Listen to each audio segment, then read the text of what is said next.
Tonight, President Donald Trump and Vladimir Putin meeting face-to-face. But what has been accomplished at their historic summit? The two world leaders descending from their jets, shaking hands, then riding to the high-stakes summit together.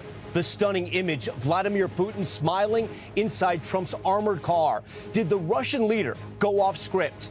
The two leaders meeting for hours behind closed doors before changing plans again, coming out together.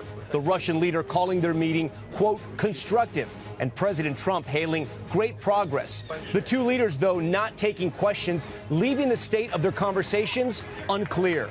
The words behind the two leaders pursuing peace, setting the stage for the crucial meeting about a bloody war that has already cost hundreds of thousands of lives. Richard Engel joins us on the ground in Ukraine as the invasion rages on. Also tonight, Hurricane Aaron getting stronger by the hour, on track to be a Category 3 by tomorrow night. What its track could mean for the East Coast.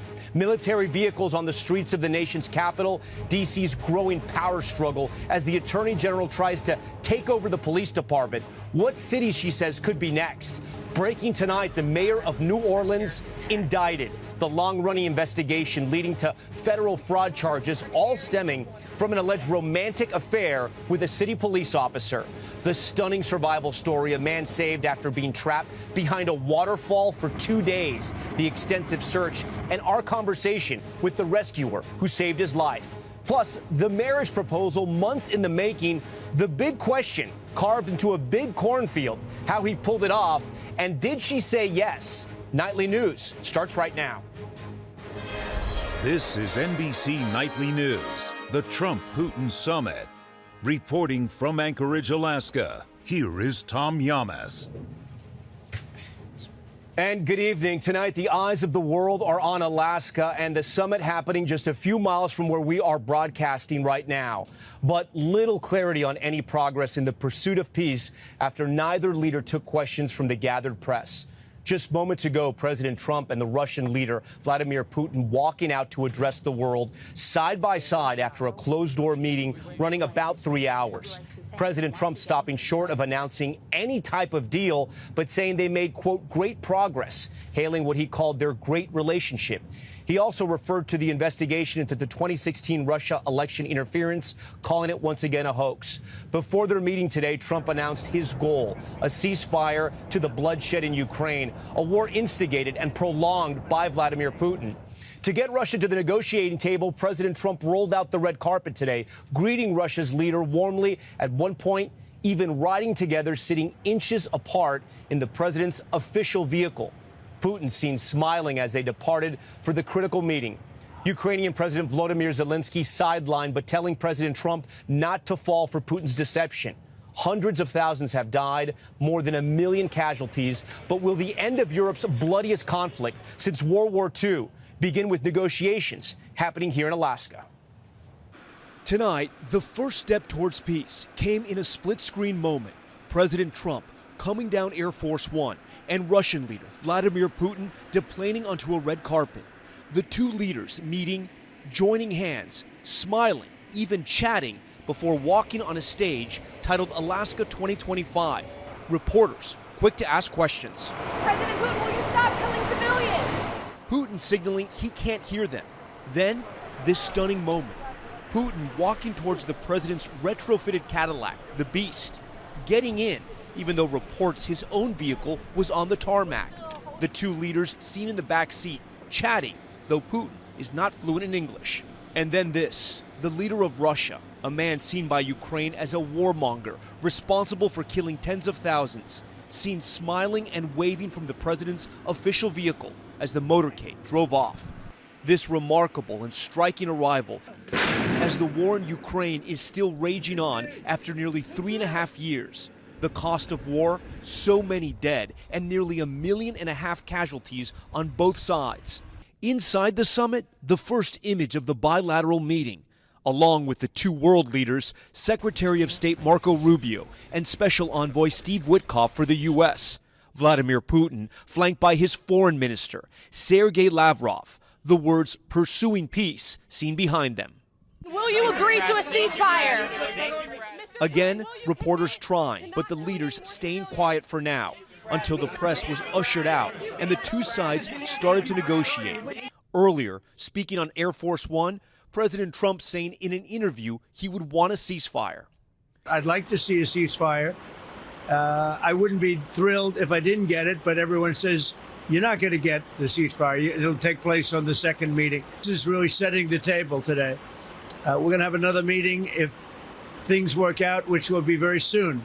The president also hinting Ukrainian territory could be on the bargaining table, a critical concern for Ukraine. It'll be discussed, but I've got to let Ukraine make that decision. And I think they'll make a proper decision. But I'm not here to negotiate for Ukraine. I'm here to get them at a table. The president has said he hopes today's summit leads to another meeting that would include Ukrainian President Volodymyr Zelensky. Zelensky earlier saying Ukraine is ready to work as productively as possible to end the war, and we hope for a strong position from the U.S. But today, Russia launched several deadly attacks across Ukraine. I think they're trying to negotiate.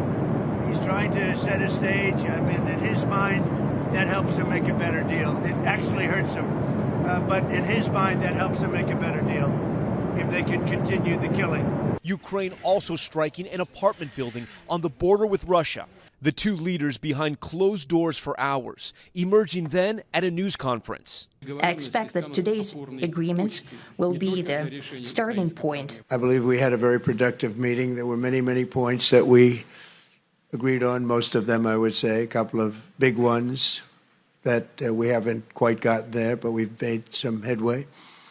So there's no deal until there's a deal. I will call up NATO in a little while. I will call up the various people that I think are appropriate, and I'll, of course, call up President Zelensky and tell him about today's meeting. It's ultimately up to them. We'll speak to you very soon and probably see you again very soon.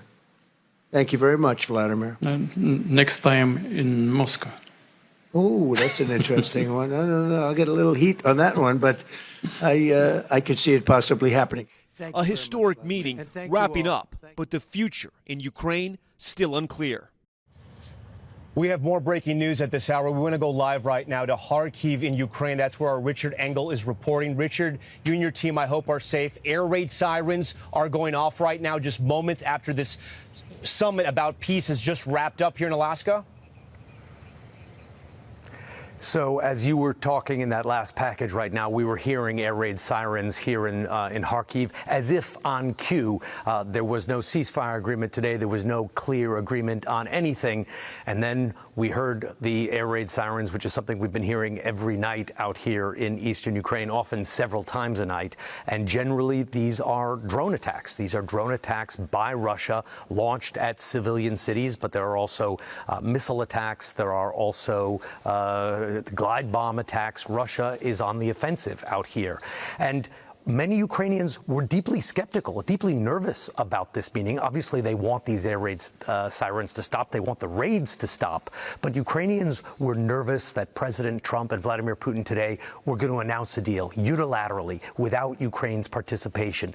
So in a sense, even though it means the war is back on, and the war is back on right now, we are listening to it, no deal is perhaps better than a bad deal that could set this country up for more war and more failure.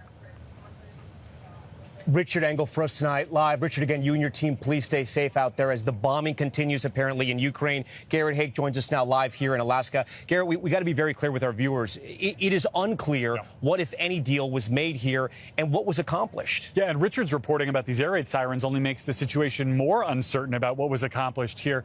It's worth pointing out President Trump's own metrics for this meeting, where his best case scenario was to try to achieve a ceasefire, but his primary goal was to see if there could be another meeting between Vladimir Putin, President Zelensky, and himself. That was not mentioned at all at this brief statement after the summit concluded, at which President Putin talked for more than twice as long as did President Trump. Putin talking about an agreement, suggesting he was concerned that European leaders or that Ukrainian officials could throw a monkey wrench into it. President Trump mentioning no such deal and saying he has to talk to those European leaders next time. And we'll wait and see. All right, Garrett, great to have you here. I do want to bring in the moderator of Meet the Press now, Kristen Welker. Kristen, I know you've been working that phone and talking to your sources. What are you hearing about the reaction about what we just witnessed here in Alaska? Well, Tom, I'm getting a flood of reaction in tonight. One Democratic lawmaker saying we have no idea what was accomplished. What we do know is he still has not stopped the war. So you can anticipate hearing that line from some Democrats, an ally of President Trump, saying this person was encouraged by the fact that the door was left open to a second meeting, but saying if President Putin does not reach a deal with the president, President Trump will have to, quote, crush him. You heard President Trump say that there would be consequences if Putin does not comply. European allies, as Richard was saying that no deal is better than a bad deal. But the political pressure ramping up on him to end this war, which he vowed he could end within the first 24 hours of taking office, Tom. Kristen, welcome first. Kristen, we thank you, and please make sure to watch Meet the Press this weekend when Kristen is joined by Secretary of State Marco Rubio. So much to ask him. All right, now to the tropics and Hurricane Erin powering up to become the first hurricane of the season. Bill Cairns joins our coverage now. And Bill, this could be a Category 4, but the big question, will this hit the U.S. or come anywhere close? Yeah, Erin is already a large storm, and this weekend it's going to get powerful. It's in the process of what was eventually going to be some, rapid intensification. Right now it's approaching the islands. It's going to go north, the core of it. So Puerto Rico and all the islands here are just going to get brushed with wind and rip currents and big waves. The Hurricane Center still has it in between the Outer Banks and Bermuda. The direct impacts missing everyone by only about 400 miles. So that's why we still have to watch it closely this weekend, especially for eastern North Carolina. The waves are going to be huge. We're going to have problems with rip currents at all the high tide cycles. We're going to have beach erosion. But, Tom, so far, no changes to the track. All right, Bill Cairns, we appreciate that. We'll keep an eye on it all weekend. Now to a remarkable clash in Washington between local and federal officials. D.C. suing the Trump administration after what it calls a hostile takeover. And tonight, a new development in the battle over who's in charge of the police department. Gabe Gutierrez reports. Free D.C. Free D.C. Tonight in the nation's capital, an escalating standoff between the White House and City Hall. D.C.'s Attorney General suing the Trump administration after U.S. Attorney General Pam Bondi installed DEA Administrator Terry Cole as emergency police commissioner. D.C. will not remain a sanctuary city actively shielding criminal aliens. Will not happen. Under Donald Trump's directive, D.C. will become safe again. Following the Trump administration's takeover of the police department and deployment of hundreds of National Guard troops, late today, D.C. officials said their police chief was back in charge after closed-door discussions with the Justice Department to avoid a judge's ruling. We don't need a hostile takeover from the federal government to do what we do every day. He argues the Trump administration was violating the 1973 Home Rule Act, which allows D.C. residents to elect a mayor and city council, while Congress oversees the district's budget and the president appoints its judges. While some locals welcome the crackdown on crime, around here, especially in this neighborhood in Shaw, the streets seem a lot quieter. Others our streets! Are protesting the federal intervention. I think it is terrifying to have a federal presence in D.C. that is taking away our local autonomy. Today in court, the Justice Department said if Congress does not extend this, the federal takeover will end after 30 days. Tom. Gabe Gutierrez for us tonight. Now to a stunning rescue in California of a man who got trapped for 2 days after attempting to rappel down a waterfall. Liz Kreutz spoke to the deputy who saved him. This incredible rescue tonight caught on video, showing first responders safely rescuing a man who got stuck for 2 days behind a dangerous waterfall in California's Sequoia National Forest. Authorities say 46-year-old Ryan Wardwell was attempting to rappel the 7 Teacups waterfalls when the conditions got too rough, trapping him right here behind the rapidly rushing water. What was his condition like when you found him? He was hypothermic. He did have food and water.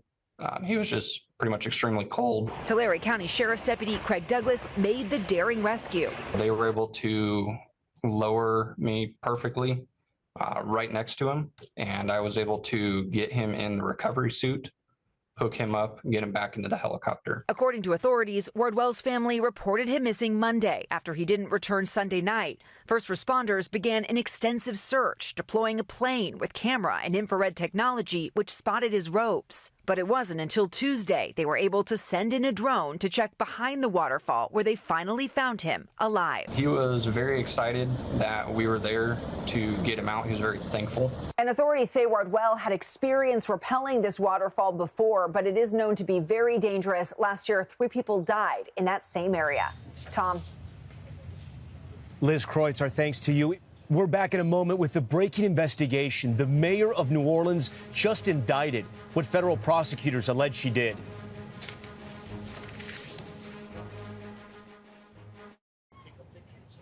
Welcome back. New Orleans' mayor, LaToya Cantrell, has been indicted on federal charges. A grand jury indicting her on fraud and other obstruction charges stemming from an alleged romantic relationship with a city police officer.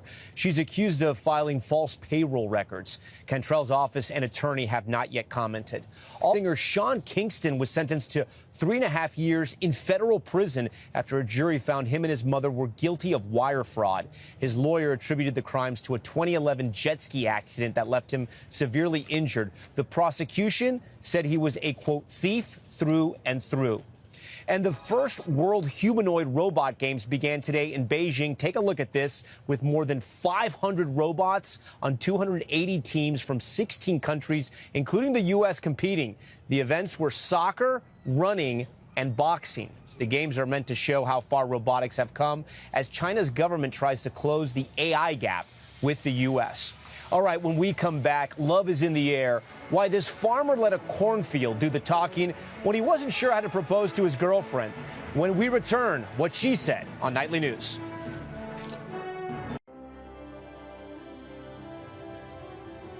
Finally, there's good news tonight about a newly engaged couple and the wedding proposal that sent their love sky high. Here's Jesse Kirsch. Tim Sullivan wanted to ask his girlfriend, Caroline Liggett, a very important question, and he did it without saying a word. All of that thanks to this in the fields below, a 13-acre corn maze outside Columbus, Ohio, spelling out, "Will you marry me, Caroline?" I think I was just so shocked. Caroline and Tim, who both work in agriculture, had known for months they wanted to spend their lives together. But Tim wasn't sure how to ask. We both really like corn a lot. Not to be corny, I wanted to do something that we would both be able to remember for the rest of our lives. The idea hit him in late April. Popped the question with his family farm's annual corn maze. With help from computers and consultants, Tim designed and planted the maze. Then he had to wait for the message to grow.